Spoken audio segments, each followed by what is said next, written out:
Marcus Rodriguez had always been different from other kids.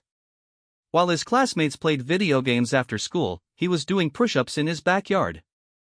When they complained about running a mile in gym class, Marcus was already planning his next 5-mile route through the hills behind his house in San Diego. His father, a Marine veteran who served 2 tours in Iraq, noticed this drive early on.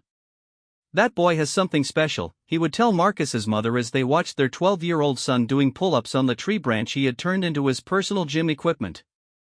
Marcus grew up hearing stories about elite military units. His father never spoke much about combat, but he talked endlessly about the brotherhood, the training, and the men who pushed themselves beyond what anyone thought possible. The Navy SEALs fascinated Marcus most of all. He read every book, watched every documentary, and memorized the stories of Medal of Honor recipients who had served in the teams. By high school, Marcus was a force of nature. He was captain of the wrestling team, broke every school record in track and field, and maintained a 3.8 GPA despite spending most of his free time training. His guidance counselor tried to convince him to consider college scholarships, but Marcus had already made up his mind about his future. "I'm going to be a SEAL," he told anyone who would listen. Most people smiled and nodded, thinking it was just teenage bravado. They didn't understand that Marcus never said anything he didn't mean. After graduation, Marcus enlisted in the Navy and immediately volunteered for SEAL training. Boot camp was almost boring for him. While other recruits struggled with the physical demands, Marcus finished every run first and completed every exercise with perfect form. His drill instructors took notice quickly. "Rodriguez, you think you're hot stuff?" Senior Chief Petty Officer Williams asked him during the 3rd week of boot camp. "No, Senior Chief. I just want to be the best sailor I can be," Marcus replied, standing at perfect attention. Williams studied him for a long moment. "We'll see about that, sailor." "We'll see." Bud/S training began 6 months later. The basic underwater demolition/SEAL training program was designed to break men down mentally and physically, to find the few who could handle the impossible demands of special operations warfare. Out of 180 men who started, only about 30 would graduate. The first phase lasted 7 weeks and focused on physical conditioning. Marcus thrived in this environment. While other candidates struggled through the surf torture, sitting in the freezing Pacific Ocean for hours, Marcus found a way to push through the pain and discomfort that broke lesser men. Hell Week came during the 6th week of first phase. For 5.5 days, the candidates would get a total of 4 hours of sleep while being pushed to their absolute limits. Most men who quit BUD/S did so during Hell Week. On Tuesday night of Hell Week, Marcus was carrying a 200-pound log with 5 other men. They had been awake for over 60 hours and were running on pure determination. His hands were raw and bleeding, his legs felt like concrete, and his mind was playing tricks on him. "I can't do this anymore," whispered Johnson, one of his boat crew members. "I'm done." Marcus looked at the exhausted man beside him. "You can do this, brother. We all can. Just focus on the next step. Don't think about tomorrow or the next hour. Just the next step." Johnson nodded weakly, but Marcus could see he was finished. 20 minutes later, Johnson rang the bell 3 times and walked away from his dreams. Marcus watched him go and made a promise to himself that no matter what happened, he would never ring that bell. By Thursday morning, only 47 men remained from the original 180. Marcus was still there, still pushing, still refusing to quit. During a particularly brutal surf passage exercise, he noticed that Williams, their instructor, was watching him closely. After the exercise, Williams pulled Marcus aside. "Rodriguez, you've got something I don't see very often. You're not the biggest or the strongest guy here, but you've got heart. Don't let that get you killed, but don't lose it either." Marcus graduated from BUD/S 7 months later as one of 29 men from his original class. The ceremony was small and simple, but, for Marcus, it was the proudest moment of his life. His parents flew out from San Diego to watch him receive his SEAL trident, and his father had tears in his eyes as he pinned the gold pin to his son's uniform. "I'm proud of you, son," his father said. "Now the real work begins." His father was right. After graduation came months of additional training in combat diving, land warfare, weapons, and tactics. Marcus absorbed everything like a sponge. He qualified as an expert marksman with multiple weapon systems, became a certified combat medic, and earned his jump wings as a military parachutist. 2 years after graduating BUD/S, Petty Officer First Class Marcus Rodriguez was assigned to SEAL Team 3 and deployed to Afghanistan for his first combat tour. The team's mission was to conduct direct action raids against high-value terrorist targets in the mountainous regions of eastern Afghanistan. Marcus's team leader was Lieutenant Jake Morrison, a 7-year veteran with 3 combat deployments under his belt. Morrison was exactly what Marcus had imagined a SEAL officer would be: calm under pressure, tactically brilliant, and completely dedicated to his men. "Rodriguez, you're going to be my point man," Morrison told him during their first team meeting. "You've got good eyes and better instincts. I need you up front, making sure we don't walk into any surprises." The point man position was both an honor and a massive responsibility. Marcus would be the first man through doors, the first to spot enemies, and the first to encounter any traps or ambushes. It was exactly what he wanted. Their first mission came 3 weeks into the deployment. Intelligence had identified a compound where a Taliban commander was planning attacks against coalition forces. The 8-man SEAL team would conduct a nighttime raid to capture or kill the target and gather intelligence. Marcus felt surprisingly calm as they approached the target compound. All the training, all the preparation, had led to this moment. As they moved through the darkness, he could hear his own breathing and the subtle sounds of his teammates moving behind him. The compound was larger than expected, with multiple buildings connected by high walls. Marcus led the team to their predetermined breach point and waited for Morrison's signal. When it came, everything happened with mechanical precision. Marcus was first through the door, his rifle raised and ready. The room was dark, but his night vision goggles turned everything into green and black shapes. He quickly identified 2 men sleeping on cots and motioned for his teammates to follow. The mission was a complete success. They captured the Taliban commander, gathered valuable intelligence, and were back at base before dawn. Marcus had performed flawlessly, and Morrison made sure to tell him so. "Outstanding work tonight, Rodriguez. You kept us safe and got us to the target. That's what I expect from my point man." Over the next 8 months, Marcus's team conducted 47 combat missions. They raided terrorist safe houses, rescued hostages, gathered intelligence, and disrupted enemy operations throughout their area of responsibility. Marcus earned a reputation as one of the best young SEALs in the command. His teammates trusted him completely. When Marcus said a building was clear, they knew it was clear. When he said he spotted movement, they knew to take cover. His judgment was sound, his skills were sharp, and his dedication was absolute. The team returned to San Diego after their deployment, and Marcus was promoted to Chief Petty Officer. At 25 years old, he was one of the youngest chiefs in the SEAL teams. His career was on a fast track, and everyone knew he had the potential to become a senior enlisted leader in the special operations community.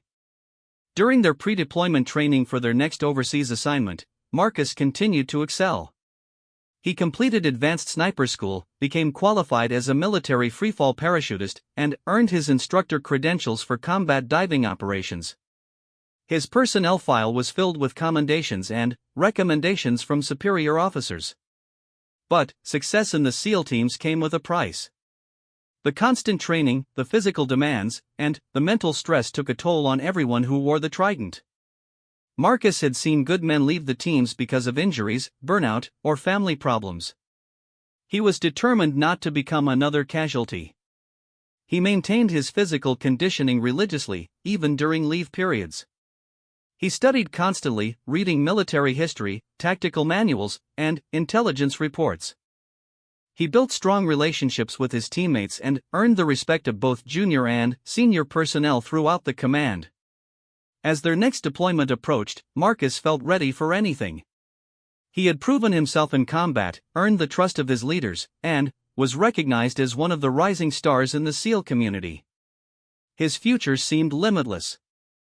What Marcus didn't know was that a single moment of bad luck was about to test everything he believed about himself and his abilities. The physical and mental toughness that had carried him through BUD/S, combat deployments, and years of demanding training would be challenged in ways he had never imagined. The mission that would change everything was supposed to be routine. The mountains of northern Syria stretched endlessly in every direction, their rocky peaks cutting sharp silhouettes against the star-filled sky. Chief Petty Officer Marcus Rodriguez adjusted his night vision goggles and checked his watch. 0:30. The perfect time for ghosts to move through the darkness. His 8-man SEAL team was 3 hours into a 12-mile infiltration march to their target, a suspected chemical weapons facility hidden deep in the Syrian wilderness.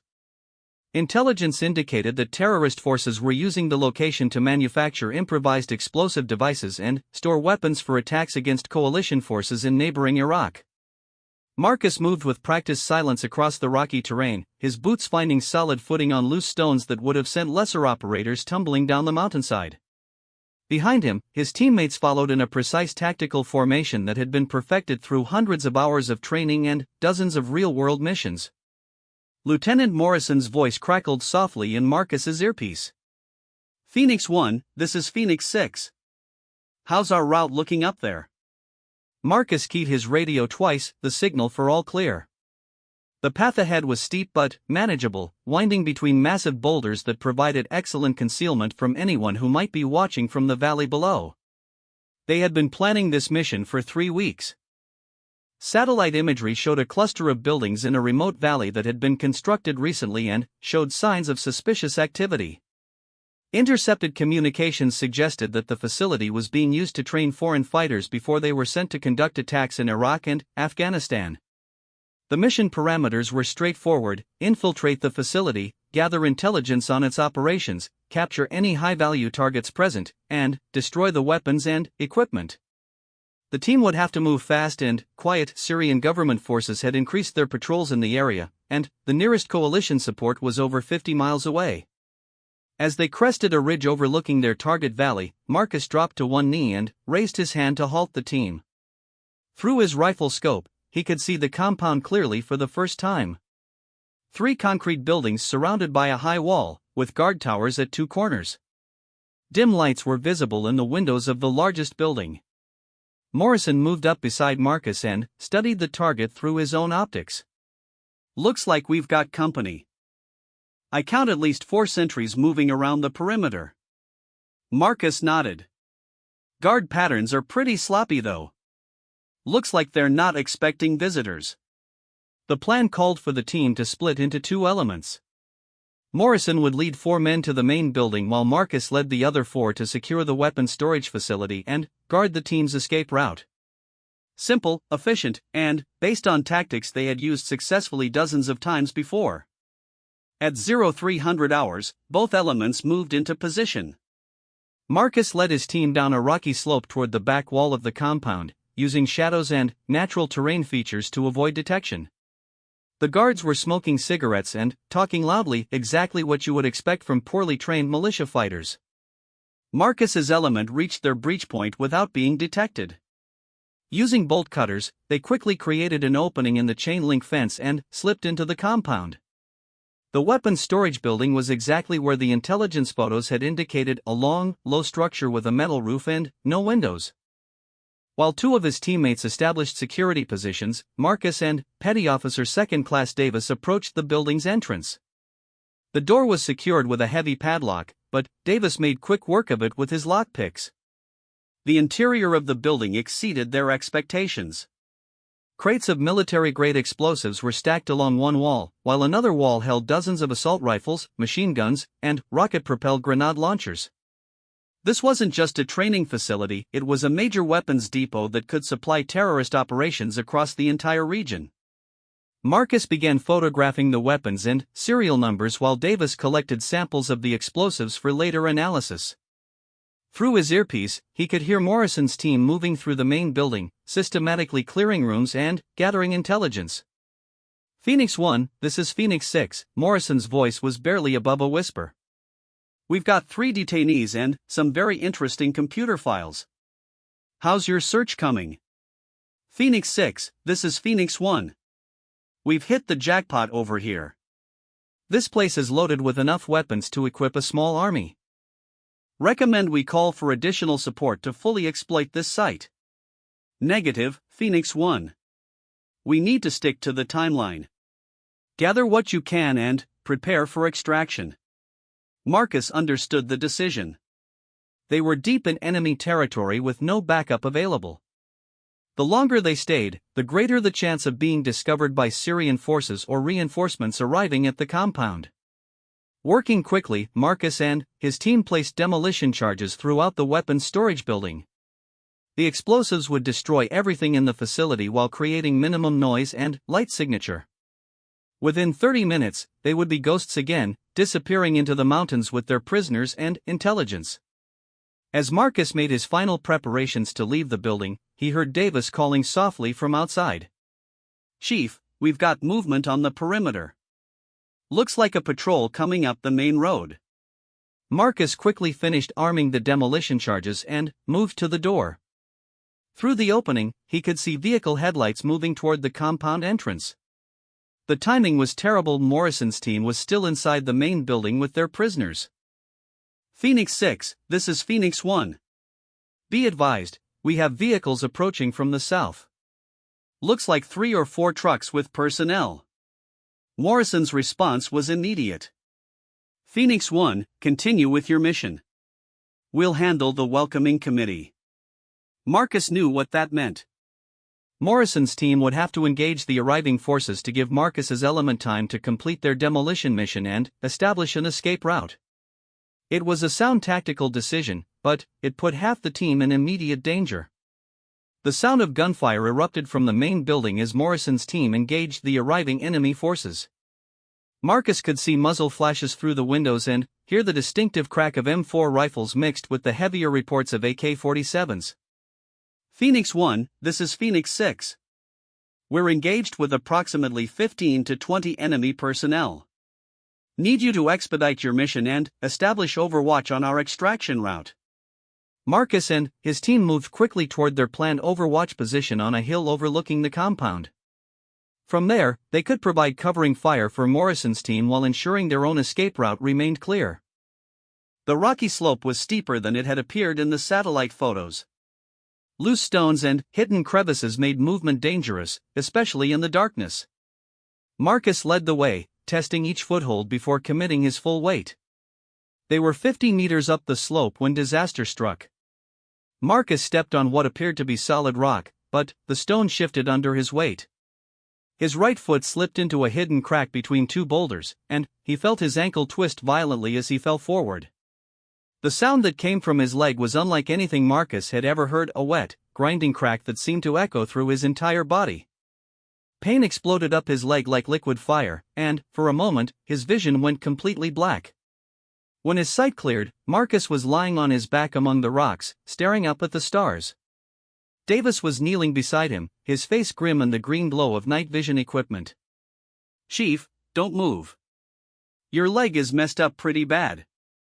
Marcus tried to sit up and immediately regretted it. The pain was so intense that it made him nauseous. He looked down at his right leg and saw that his foot was pointing in a direction that feet weren't supposed to point. Even through his combat boot, he could see the unnatural angle of his ankle. The gunfire from the compound was intensifying. Morrison's voice came through the radio with increasing urgency. "Phoenix 1, we need that overwatch position now. We've got more vehicles approaching from the north." Davis looked at Marcus with concern. "Chief, we need to get you out of here. Can you move?" Marcus gritted his teeth and tried to stand. The moment he put any weight on his right leg, the pain was so severe that he almost lost consciousness again. His ankle was completely destroyed, probably multiple fractures with significant ligament damage. "Leave me here," Marcus said through clenched teeth. "Take the team and establish overwatch. Morrison needs you." "Negative, Chief. We don't leave anybody behind." Marcus grabbed Davis by the front of his tactical vest. "Listen to me. Morrison's team is in trouble, and they need covering fire. I'm not going anywhere fast, but you can still complete the mission. Get up that hill and do your job. Davis hesitated for only a moment before nodding. Johnson, Williams, establish overwatch. Mitchell, stay with the chief. As his teammates moved up the slope, Marcus tried to assess his situation logically. His right ankle was completely destroyed, making movement impossible. He was in the middle of enemy territory with hostile forces converging on his position. By any reasonable standard, his military career was over. But Marcus Rodriguez had never been reasonable. As he lay among the rocks, listening to the gunfight raging below, he began planning how he was going to survive this situation and get back to his team. The pain was unlike anything Marcus had ever experienced, but he forced himself to think clearly. Petty Officer Second Class Mitchell was crouched beside him, scanning the darkness for threats while occasionally glancing down with worried eyes. "Chief, we need to get you medical attention fast. That ankle looks really bad." Marcus pulled out his individual first aid kit and handed it to Mitchell. "Splint it the best you can. I need to be able to move, even if it's just crawling." While Mitchell worked on his ankle, Marcus focused on the tactical situation. Davis and his Overwatch team had reached their position and were providing effective covering fire for Morrison's element. Through his earpiece, he could hear the steady reports of sniper fire as his teammates engaged targets around the compound. Morrison's voice came through the radio, "Phoenix 1, outstanding shooting. You've taken out their machine gun position. We're moving to extract with our prisoners now." Marcus felt a surge of pride despite his situation. His team was performing exactly as trained, adapting to changing circumstances and completing their mission objectives. But he also knew that his injury complicated everything. Moving an immobilized team member through 50 miles of hostile territory would be extremely difficult. Mitchell finished wrapping Marcus's ankle with field dressings and aluminum splinting material. The improvised splint wasn't perfect, but it would provide some support and pain relief. "Try it now, Chief." Marcus attempted to stand again, using Mitchell as support. The pain was still intense, but manageable. More importantly, the splint prevented his destroyed ankle joint from moving, which made the pain less debilitating. "I can hop on my left leg if I have something to lean on," Marcus said. "It's not fast, but it's movement." Morrison's team emerged from the compound with 3 prisoners and several bags of captured intelligence materials. The demolition charges in the weapons storage building detonated right on schedule, sending a column of flame and smoke into the night sky. "Phoenix 6, this is Phoenix 1, Marcus called on the radio. Mission complete on our end, but I've got a problem. I've sustained a leg injury and my mobility is compromised." "Phoenix 1, what's your status? Can you move to the extraction point?" Marcus looked at the steep mountainous terrain between his position and their planned helicopter landing zone 12 miles away. Under normal circumstances, it would be a 4-hour march through rocky, treacherous ground. With his injury, it might take 10 hours or more. "Affirmative, Phoenix 6, but it's going to be slow going. Recommend you proceed to the extraction point with the prisoners and intelligence. I'll follow with Mitchell providing security." "Negative, Phoenix 1. The team stays together." That was Morrison: never leave a man behind, no matter what. It was one of the core principles that made the SEAL team so effective, but Marcus knew it also put the entire mission at risk. Syrian military vehicles were already responding to the sounds of gunfire and the explosion. Marcus could see headlights moving on roads throughout the valley, and helicopter searchlights were beginning to sweep the mountainsides. Morrison and his team reached Marcus's position 20 minutes later. The lieutenant took one look at Marcus's improvised splint and shook his head grimly. "How bad is it, Chief?" "Ankle's destroyed, but I can move with assistance. Don't change the extraction plan because of me. We're not leaving you behind, Rodriguez. That's not how we operate." Morrison studied the terrain and checked his GPS unit. The original extraction point was still 12 miles away through difficult mountain terrain. With Syrian forces converging on their location, they needed to move immediately. "Johnson, Williams, take point. Davis, help the chief. Mitchell and Parker, guard our prisoners. We're moving to alternate extraction point Alpha. That cuts our movement time in half. Marcus knew the alternate extraction point, a small valley 6 miles north of their current position that could accommodate a helicopter landing under emergency conditions. The terrain was still challenging, but it was their best option given the circumstances. The next 6 hours were the longest of Marcus's life. Moving through mountain terrain on one leg required constant concentration and tremendous physical effort. Davis and Mitchell took turns supporting his weight, but Marcus insisted on bearing as much of the load as possible. Every step sent shockwaves of pain through his destroyed ankle.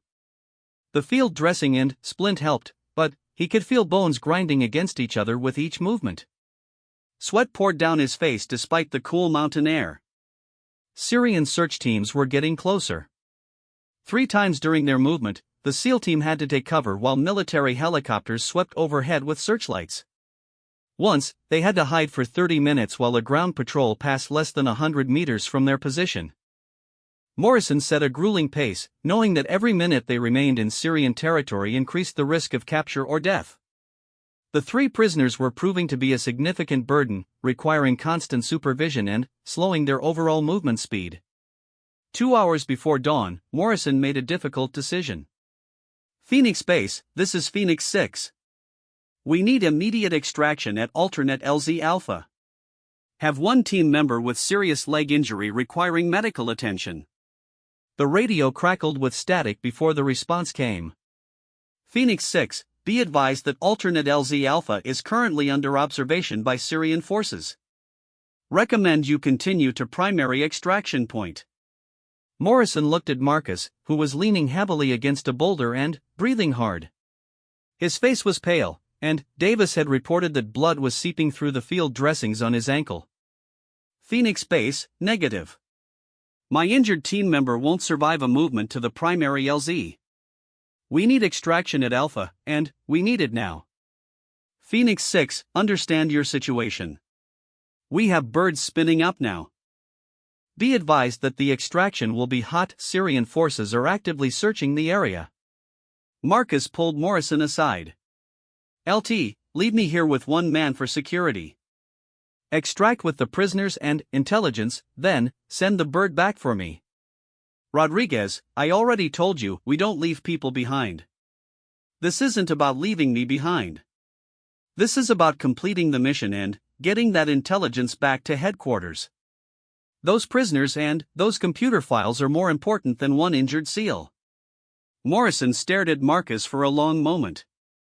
As a military officer, he understood the logic of Marcus's argument. The intelligence they had gathered could save dozens of American lives and disrupt terrorist operations across the entire region. But, as a SEAL team leader, the idea of leaving an injured teammate behind went against everything he believed in. We all go home together, Chief. That's final. They reached the alternate extraction landing zone just as the first hints of dawn appeared on the eastern horizon. The valley was small and surrounded by steep ridges that would provide excellent concealment for the helicopter approach, but also limited escape routes if they were discovered. Morrison positioned his team in a defensive perimeter around the landing zone while Marcus collapsed against a rock, finally allowing himself to rest. The pain in his ankle had become a constant, throbbing agony that made it difficult to think clearly. Davis checked Marcus's pulse and examined his improvised splint. Chief, your foot's getting cold.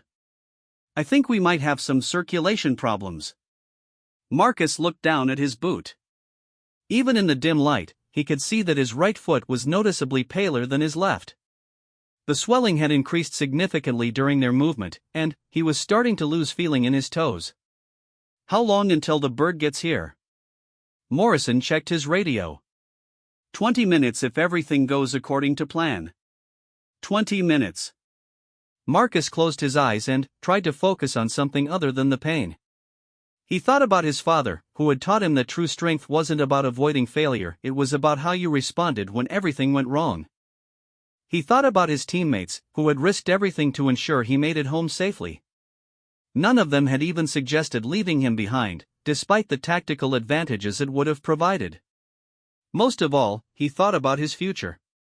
Even if they made it to the extraction helicopter, even if the doctors could save his leg, his days as an operational SEAL were probably over. The kind of ankle injury he had sustained typically required multiple surgeries and months of rehabilitation, with no guarantee of ever regaining full mobility. For most people, that would be devastating. For Marcus, it was just another obstacle to overcome. The sound of rotor blades echoed through the valley as their extraction helicopter approached. Marcus could also hear the distant sound of Syrian military vehicles moving on the roads below. It was going to be very close. Phoenix 6, this is Dustoff 7-1. I have your position visual. Be advised I'm taking ground fire from the south. This is going to be a fast pickup. Morrison keyed his radio. Dustoff 7-1, we're ready. Have one urgent medical on board. The helicopter flared hard and touched down in a cloud of dust and debris. Morrison's team moved with practiced efficiency, loading the prisoners and equipment while Marcus hopped toward the aircraft with Davis supporting his weight. As they lifted off, Marcus looked down at the valley where his military career had effectively ended. Syrian military vehicles were converging on the landing zone, arriving just minutes too late to prevent the extraction. Despite everything that had happened, Marcus felt a sense of accomplishment. The mission had been successful. They had gathered valuable intelligence, captured important prisoners, and destroyed a significant enemy weapons cache. Most importantly, every member of the team was going home alive. That was worth any personal sacrifice. The military hospital in Germany smelled like disinfectant and false hope. Marcus had been lying in the same bed for 3 weeks, staring at the ceiling tiles and listening to doctors explain why his military career was over. Chief Rodriguez, I need to be completely honest with you, Dr. Patterson said as she reviewed his latest x-rays. The injuries to your ankle are severe. Multiple fractures, torn ligaments, significant nerve damage. We've done everything we can surgically, but you're looking at permanent mobility limitations. Marcus studied the X-ray images showing the metal plates and screws that now held his ankle together. It looked like a construction project rather than human anatomy. What does that mean, exactly? It means you'll walk again, but probably with a significant limp. Running, jumping, and the kind of physical activities required for special operations are simply not realistic expectations. Dr. Patterson had delivered this news with practiced sympathy, clearly expecting Marcus to accept the end of his SEAL career with resignation. She didn't know that Marcus Rodriguez had never accepted limitations in his life. When can I start physical therapy? Chief, I don't think you understand what I'm telling you. This isn't something that physical therapy can fix. The structural damage to your ankle joint is permanent. Marcus looked directly at the doctor. When can I start physical therapy? Dr. Patterson sighed and made a note in his chart. We can begin basic mobility exercises next week, but I want to manage your expectations. The goal is to get you walking with minimal assistance, not to return you to operational status. After the doctor left, Marcus was alone with his thoughts for the first time in weeks. The steady flow of visitors, teammates, commanders, family members had been a welcome distraction from the reality of his situation. But now, in the quiet of his hospital room, he had to confront the possibility that everything he had worked for was gone. His phone buzzed with a text message from Lieutenant Morrison. Rodriguez, how are you doing? The team misses having you around to keep everyone in line. Marcus smiled despite his mood. Morrison had been promoted to lieutenant commander and was now leading a different SEAL team, but he checked in regularly with all his former teammates. It was the kind of leadership that made men want to follow you into impossible situations. He texted back, getting stronger every day, sir. Looking forward to getting back to work. Morrison's response came immediately, Rodriguez, take care of yourself. The teams will always be here when you're ready. But Marcus knew that wasn't necessarily true. The SEAL teams had medical standards for a reason. Men who couldn't meet the physical demands of special operations warfare were transferred to other Navy jobs or medically retired. There was no shame in it, everyone understood the risks when they volunteered for the teams. The first physical therapy session was humbling. Marcus, who had once run marathons and completed grueling obstacle courses, struggled to walk 20 feet with a walker. His rebuilt ankle couldn't bear his full weight, and the pain was constant and intense. "Don't try to do too much too fast," warned Sarah Chen, his physical therapist. "Your body needs time to heal properly." Marcus nodded, but privately disagreed. He had learned long ago that the human body could accomplish incredible things if the mind was strong enough to push through pain and limitations. The question was whether his ankle could be rebuilt to SEAL standards. Over the following weeks, Marcus approached his rehabilitation with the same intensity he had brought to SEAL training. While other patients in the therapy unit did their prescribed exercises and went back to their rooms, Marcus stayed for hours, working on strength and flexibility. Chen was impressed but concerned. "Chief Rodriguez, you're making excellent progress, but you need to be realistic about your goals. Even with perfect rehabilitation, you're not going to regain full function of that ankle." Define full function. Chen showed him his latest assessment scores. "You've regained about 60% of your normal range of motion and maybe 70% of your strength. For most people, that's excellent recovery from this type of injury. But not for a SEAL. No. Probably not for a SEAL." Marcus was transferred back to Naval Base Coronado in San Diego for the final phase of his rehabilitation. Being back at the home of the SEAL teams was both inspiring and depressing. Every day, he watched young operators training for deployment while he struggled through basic physical therapy exercises. His former teammates visited regularly, but Marcus could see the pity in their eyes. They were supportive and encouraging, but everyone understood the reality of his situation. His military career was ending not in a blaze of glory, but with a whimper of medical limitations. Chief Petty Officer Williams, now the Command Master Chief for the entire SEAL Command, stopped by Marcus's physical therapy session one afternoon. "Rodriguez, how are you feeling?" "Getting stronger every day, Master Chief." Williams watched Marcus complete a set of balance exercises on his injured ankle. "What are your plans when you finish rehabilitation?" It was the question Marcus had been dreading. The Navy was offering him a medical retirement with full benefits.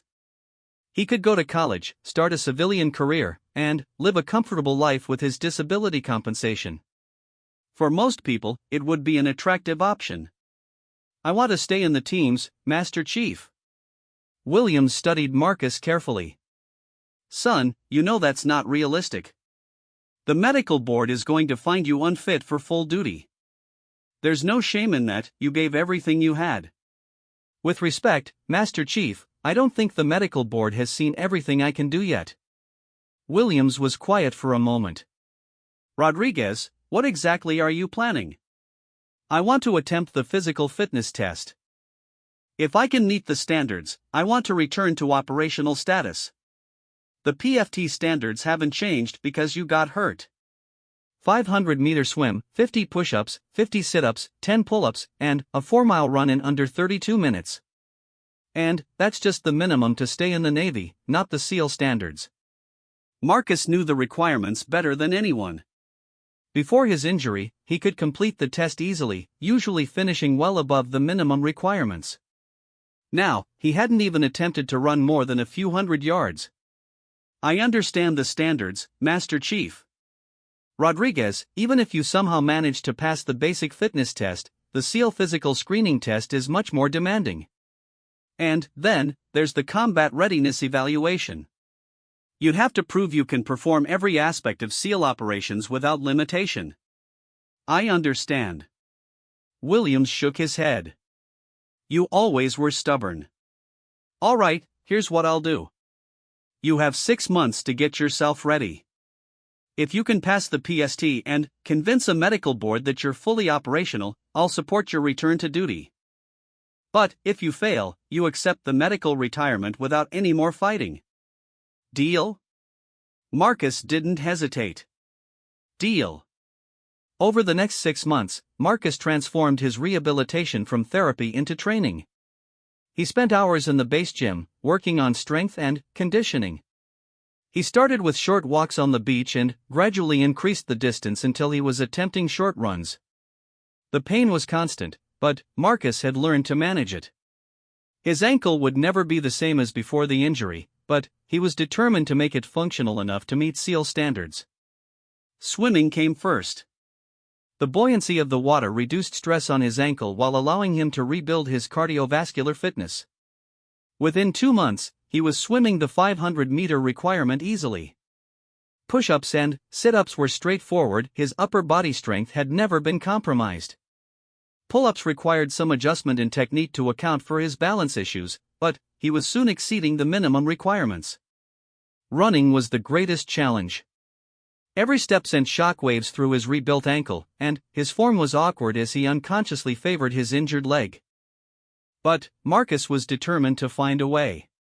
He studied running mechanics, experimented with different shoes and orthotics, and gradually built up his endurance. Progress was slow and painful, but it was progress. Chen, his physical therapist, was amazed by his determination but worried about the long-term consequences. "Chief, you're pushing that ankle beyond what it was designed to handle after this type of injury.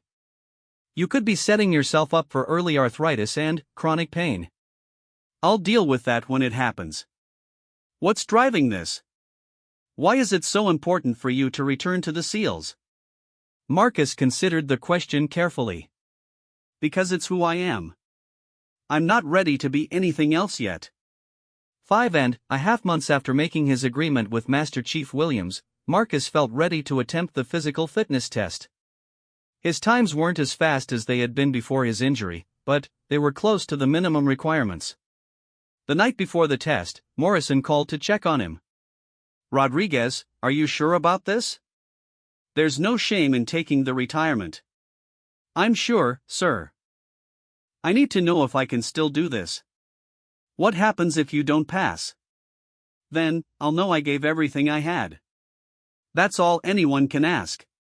The morning of the test was cold and foggy, typical weather for San Diego in November. Marcus arrived at the base pool early and went through his warm-up routine carefully. His ankle felt stiff, but manageable. Williams was there to observe, along with several other SEAL instructors.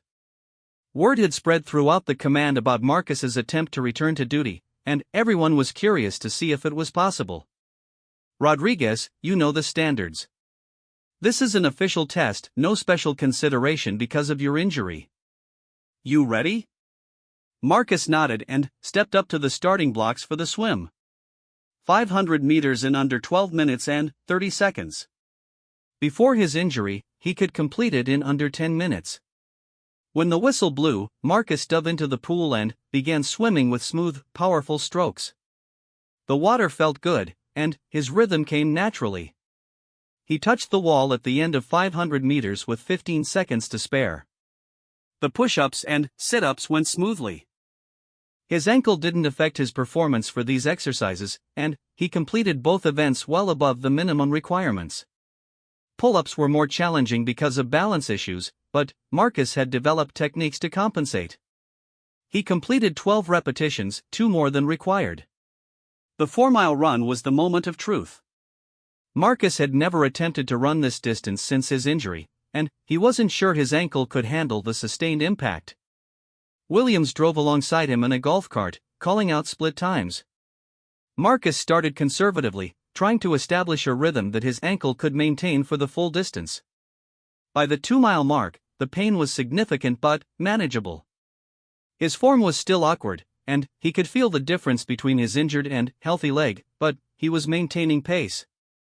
At 3 miles, Marcus was struggling. The pain in his ankle was becoming difficult to ignore, and he could feel his pace slowing. With 1 mile remaining, he was barely on track to make the time standard. This was the moment that would define the rest of his military career. Marcus thought about everything he had endured to reach this point: the injury, the surgery, months of rehabilitation, and the constant doubt from medical professionals who said it couldn't be done. He thought about his teammates, who had risked everything to bring him home safely from Syria. He thought about his father, who had taught him that true strength came from refusing to quit when everything seemed impossible. Marcus picked up his pace. The pain in his ankle was excruciating, but he pushed through it with the same mental toughness that had carried him through Hell Week years earlier. With a quarter-mile remaining, he was back on pace to meet the standard. He crossed the finish line with 37 seconds to spare. Williams checked his stopwatch twice, then looked at Marcus with something approaching amazement. "Rodriguez, I'll be damned. You actually did it." Marcus collapsed on the grass beside the track, breathing hard and trying not to show how much his ankle was hurting. But, inside, he felt a surge of triumph unlike anything he had experienced since graduating from BUD/S. "Master Chief, does this mean I can return to operational status?" Williams helped Marcus to his feet. "It means you've earned the right to try. But, passing the fitness test is just the first step. You still have to convince a medical board and pass the combat readiness evaluation." Marcus nodded. He understood that the real challenges were still ahead. But, for the first time since his injury, he believed that returning to the SEAL teams was actually possible. 3 months later, Chief Petty Officer Marcus Rodriguez was declared fit for full duty and returned to operational status with SEAL Team 5. His ankle would never be perfect, but it was functional enough to meet the demanding standards of special operations warfare. On his first training exercise back with the teams, Morrison, now the commanding officer, pulled him aside. "Rodriguez, how does it feel to be back?" Marcus looked out at the Pacific Ocean, where his teammates were conducting combat diving training. Young SEAL operators were learning the skills that would keep them alive in combat, just as he had learned years earlier. "It feels like home, sir." Morrison smiled. "Welcome back, Chief. We've got work to do."